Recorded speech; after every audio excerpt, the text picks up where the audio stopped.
بسم اللہ الرحمن الرحیم۔ کیا ہم اس دین اسلام پہ چل رہے ہیں جو ابن علی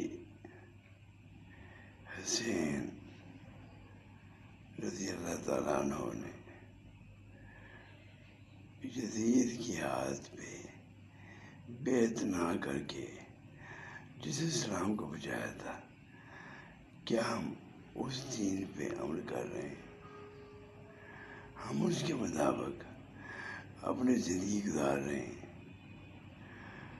کیونکہ اسلام کا جو دین جو منشور تھا وہ یہی تھا کہ جو نبی پاک صلی اللہ علیہ وسلم نے اہل بیت کو عطا کیا تھا، جو جس کی تعلیمات صحابہ کو دی تھی، جو کہ اولیاء اللہ جس راستے پہ چلے تھے، کیا ہم اس راستے پہ ہیں؟ ہمیں سوچنے کی ضرورت ہے کہ دین اسلام جو ہے وہی اللہ کا دین ہے جو نبی پاک نے صحابہ کو عطا کیا، اہل بیت کو عطا کیا، اور انہوں نے آگے اس سے دین کو پھیلایا۔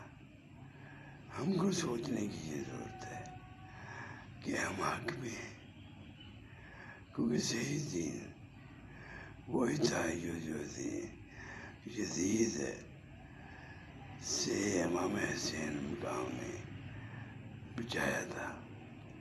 اگر وہ ان کے ہاتھ پہ بیعت کر لیتے تو دین جو تھا وہ نہ رہتا جو نبی پاک نے عطا فرمایا تھا۔ ہم کو چاہیے کہ ہم اس سچے دین اسلام پہ چلیں جو امام حسین رضی اللہ تعالیٰ عنہ نے یزید سے بچایا تھا، اور جس کی تعلیمات ہم تک اولیاء اللہ نے بچائی، اس دین پہ عمل کریں۔